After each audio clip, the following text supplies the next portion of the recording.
The damp mist of a late afternoon hangs heavy over the rolling hills of County Carlow, a quiet corner of the Republic of Ireland where the distant echoes of London's royal courts might seem like an entirely different world. Yet, it is precisely from this serene vantage point that the first whispers of an impending media storm have begun to emerge, drifting through the tightly closed doors of legal chambers and into the hands of those who watch the monarchy with a sharp, analytical eye. For months, a fragile silence has enveloped the aftermath of one of the most contentious legal battles of the year, a high-stakes civil dispute that gripped headlines back in January before seemingly fading into the background of a chaotic news cycle. To the casual observer, that dramatic chapter was closed, a bitter memory of sharp cross-examinations and public scrutiny that the figures involved would surely prefer to forget as they moved on to newer, grander pursuits across the Atlantic. But beneath the surface of this apparent tranquility, the gears of the British judicial system have continued to grind exceedingly fine, and word is now spreading that the long-awaited climax is merely hours away from being thrust into the public eye. Fascinating rumors are circulating today from highly placed sources, individuals deep within the legal framework who possess direct knowledge of the proceedings, suggesting that the final judgment in Prince Harry's monumental lawsuit against the major newspaper group has finally been drafted and is poised for imminent release. This is not a matter of distant speculation or vague future probabilities, as the timelines being discussed among legal elites point toward a definitive unveiling as early as this Wednesday or perhaps Thursday afternoon. The document, meticulously crafted by a single presiding judge in a civil court where the traditional concept of a jury verdict is replaced by a definitive, sweeping judgment, has reportedly already been finalized and shared with the inner circle of legal counsel representing both sides of the aisle. The tension surrounding this quiet countdown is palpable, acting as the invisible catalyst for a series of sudden, frantic movements within the Duke and Duchess of Sussex's camp, signaling that the fallout from this ruling could be far more devastating than anyone had previously anticipated. Before we delve into the intricate web of messages and sudden shifts in strategy that this impending judgment has triggered, take a moment to subscribe to this channel and turn on notifications so you never miss an exclusive update on this rapidly unfolding story, as the legal world braces for the publication of Judge Nicklin's final decree. The background of this specific confrontation offers a stark reminder of how high the stakes truly were when the prince decided to wage a personal crusade against the British press. The core of his argument rested on a sweeping, uncompromising narrative that his private life had been systematically dismantled not through the natural leaks of an unstable social circle, but exclusively through the pervasive use of unlawful information gathering and illicit phone hacking. To maintain this stance on the witness stand, he had to position himself as a man entirely removed from the machinery of media relations, asserting with absolute confidence that he had never engaged in the back-and-forth negotiations that characterized the relationship between public figures and the journalists who cover them. Yet, as the proceedings unfolded earlier this year, that very narrative was subjected to a spectacular and highly embarrassing dismantling, as the defense brought forward concrete evidence that directly contradicted the prince's sworn assertions. The courtroom transformed into a theater of vulnerability for the royal expat, particularly when the defense introduced a series of highly synchronized, flirtatious messages exchanged roughly 2 decades ago with Charlotte Griffiths, a prominent and widely respected journalist who currently holds a senior position at the Mail on Sunday. These communications, which included playful nicknames and light-hearted banter, completely shattered the illusion of a completely unapproachable royal prince who possessed no direct channels to the press room. The revelation that Griffiths had playfully signed off her messages using a witty pseudonym, and that the prince himself had been referred to by titles he later denied ever hearing, left the legal team scrambling to patch the holes in an increasingly fragile credibility framework. The sheer contrast between the prince's absolute denials and the physical reality of the archival correspondence sent shockwaves through the courtroom. transforming a battle over privacy into a stark referendum on personal consistency and truthfulness. The complications for the Duke of Sussex did not end with the unearthing of past flirtations, as his legal strategy also saw him taking aim at other highly established figures within the journalistic community, most notably Judge Nicklin. For years, Nicklin has been recognized as a formidable force in royal reporting, moving from her early days at the Mail to her current high-profile role as the royal editor for Vanity Fair, making her a figure of immense influence whose professional integrity is not easily shaken. The prince's legal team had aggressively posited that Nicklin's coverage of past royal events was proof of an over-reliance on illicitly intercepted data, suggesting she had simply stayed at home while utilizing unlawfully gathered information to construct her columns. This aggressive posture was met with fierce resistance, and many observers noted the sheer optics of dragging a highly respected professional into the fray, especially one who has publicly shared her own valiant and deeply personal battle with cancer in recent years. The decision to target individuals of such standing, while simultaneously relying on the testimonies and evidence gathered by controversial figures, including individuals with prior convictions related to data interception,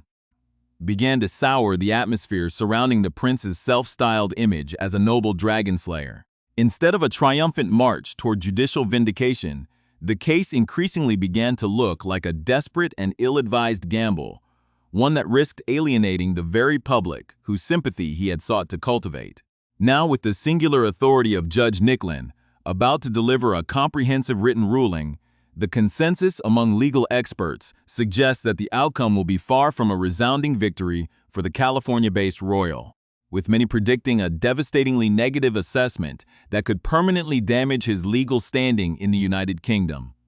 This impending judicial reckoning appears to be the true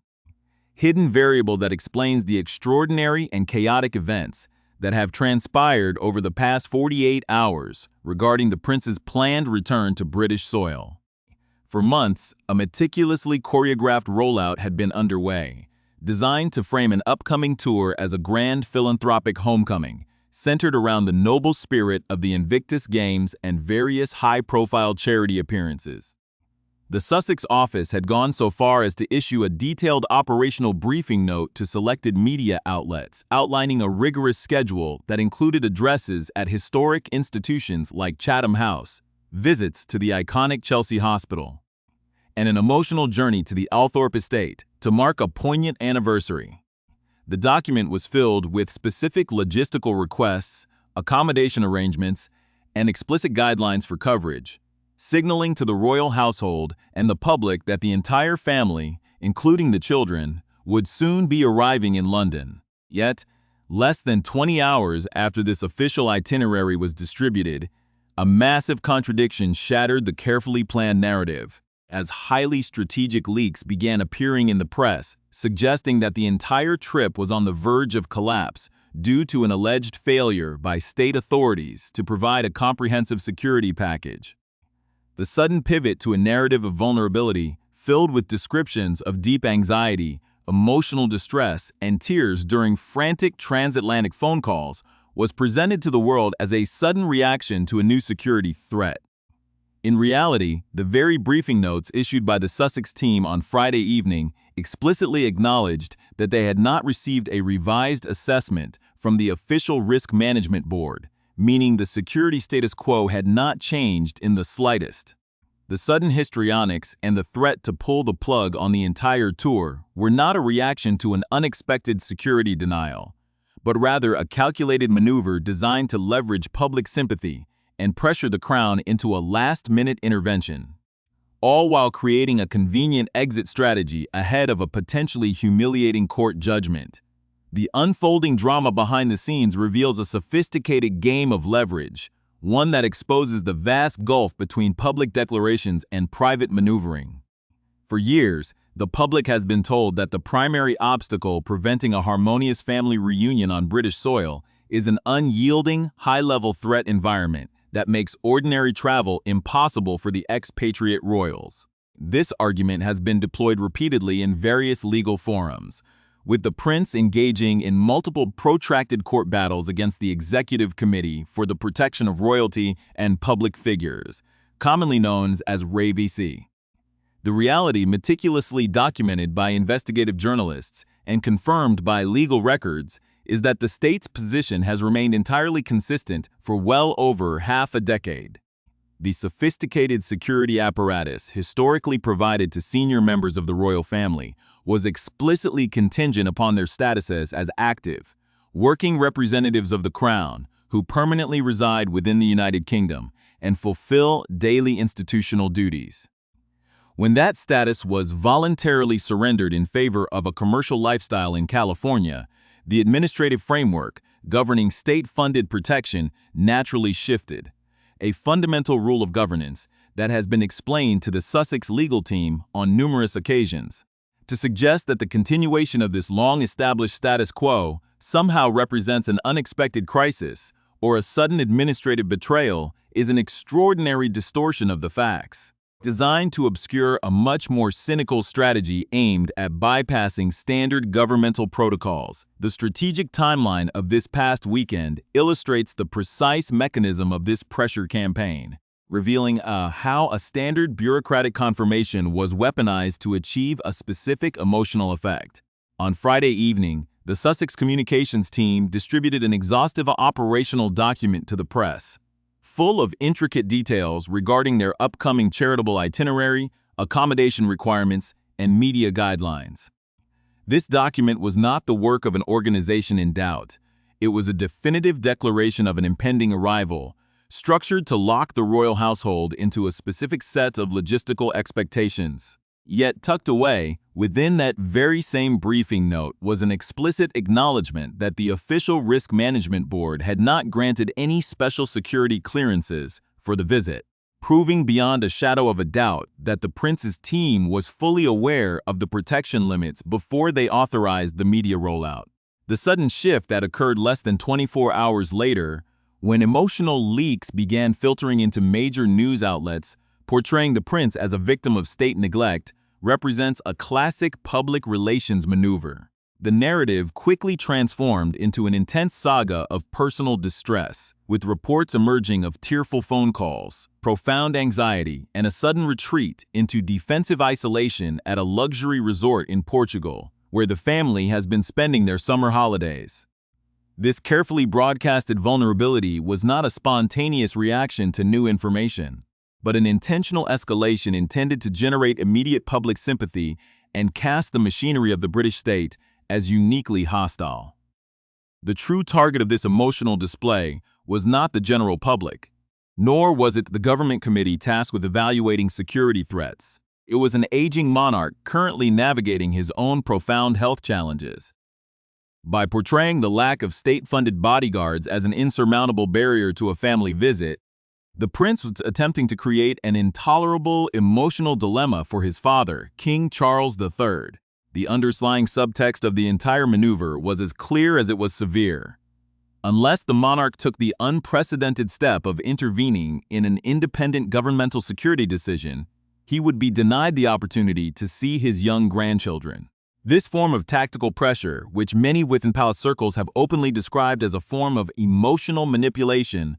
represents a remarkable low point in the ongoing conflict between Montecito and London. To weaponize a grandfather's natural longing to bond with his grandchildren, and to do so while he is undergoing demanding treatment for cancer, reveals a profound willingness to subordinate family relationships to matters of status and official recognition. The palace household found itself caught in a high-stakes game of chicken, where the Sussexes calculated that the king's personal affection would ultimately cause him to override the firm boundaries established by his advisors. To his immense credit, and despite a history of attempting to maintain peace through accommodation, King Charles III stood remarkably firm against this intense wave of domestic pressure. Throughout this multi-year dispute, the king has consistently resisted the temptation to interfere with the regulatory bodies of the British state,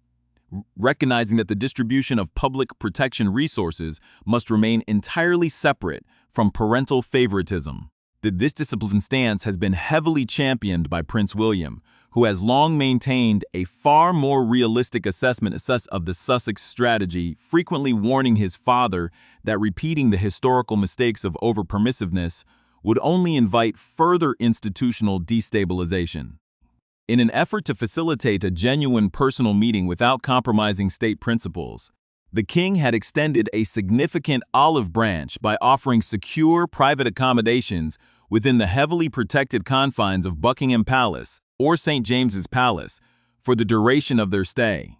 This generous offer effectively dismantled the argument that the family would be unsafe in London, providing them with the highest level of structural security available within the royal estate.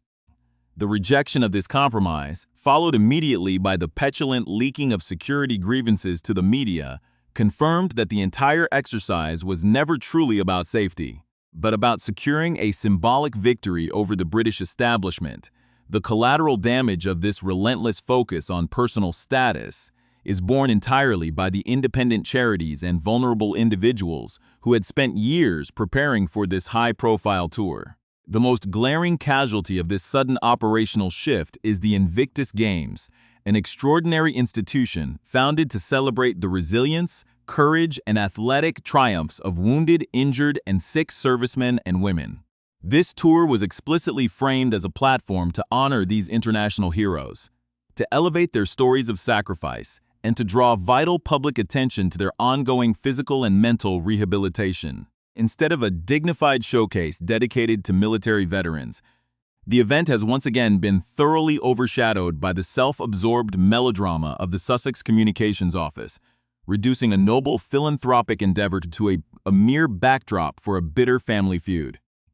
The dedicated staff, the hundreds of tireless volunteers, and the vulnerable patients at institutions like Chelsea Hospital, who had carefully rearranged their schedules and emotional energy to prepare for this royal visit, found themselves instantly discarded the moment the prince realized he would not receive the specific bureaucratic validation he craved. This pattern of behavior underscores a deeply troubling reality. Despite the grand universal rhetoric of service that frequently originates from their California estate, the actual needs of the causes they champion are repeatedly treated as entirely secondary to the preservation of their own royal rank and public prestige. This systemic prioritization of personal grievance over institutional duty is not a novel development, but rather the continuation of a well-documented psychological pattern that has defined the prince's public output for the better part of a decade. When examining the dense pages of his controversial autobiography, one is struck by an absolute and unyielding refusal to accept personal accountability for any misstep, controversy, or error in judgment that has occurred throughout his adult life. Every historical scandal, from the deeply offensive choice of a costume at a private party to the rebellious acts of his youth at Eton, is systematically reframed as the direct fault of those around him, most notably his elder brother, Prince William, and his sister-in-law, Catherine. In the prince's insular narrative, he positions himself as a perpetual victim of an overbearing family hierarchy, going so far as to describe himself as a mere collection of spare organs intended to serve the needs of the heir to the throne. This bizarre level of self-pity ignores the standard universal realities of familial love and mutual sacrifice, transforming normal sibling rivalries and institutional regulations into a dark, grand conspiracy engineered by a shadowy cabal of palace officials. Among these devoted public servants, none has been more unfairly targeted than Sir Clive Alderton, the king's principal private secretary, a highly respected professional who has spent his career navigating the complex daily operations of the British monarchy for a standard civil service salary. To demonize such individuals, ridiculing them as insects or deep state actors simply because they uphold the objective regulations of the crown, reveals a profound detachment from reality, especially when contrasted with the massive $100 million commercial fortunes the Sussexes have amassed by commercializing their royal titles across the Atlantic. The current panic vibrating through the Sussex camp over the impending judicial ruling by Judge Nicklin highlights just how fragile this highly commercialized public brand, has truly become.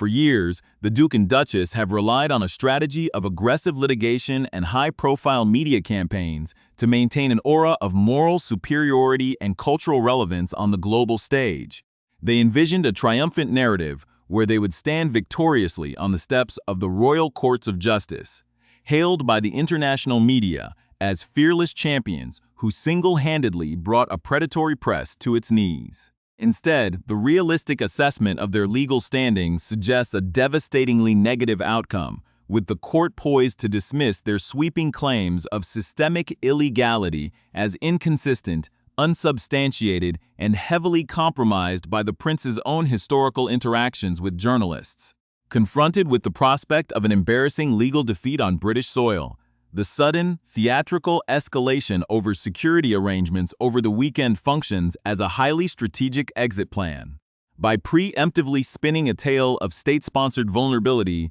and emotional distress, they have successfully constructed a convenient excuse to avoid appearing in London when the written judgment drops,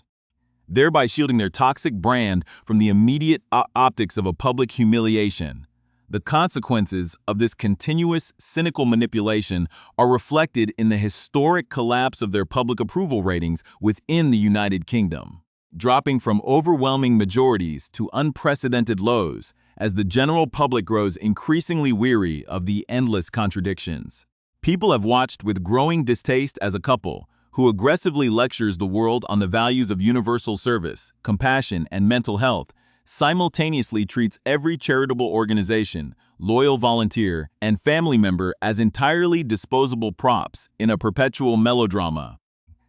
Even their historical comparisons ring hollow to those who study the history of the monarchy. When the Duke of Windsor abdicated the throne in the 20th century, he and his Duchess withdrew from the active affairs of the reigning monarch with a degree of quiet dignity, refusing to engage in an endless public bombardment against the institutional integrity of the crown. In sharp contrast, the Sussexes have chosen a path of relentless, commercialized hostility, utilizing every available media platform to launch attacks while simultaneously demanding the elite privileges, state-funded protection, and royal accommodations that belong exclusively to active representatives of the British state. This volatile mixture of public entitlement and psychological instability has left the prince isolated, appearing increasingly disassociated during his sporadic public appearances and seemingly trapped within an echo chamber of unregulated alternative therapies and enabling advisors who prioritize lucrative hourly fees over genuine, grounding guidance. Despite the calculated chaos of the past 48 hours and the bitter accusations leveled against the royal household, the deep-seated financial desperation of the Sussex brand suggests that they may still attempt to carry out some modified version of their British tour.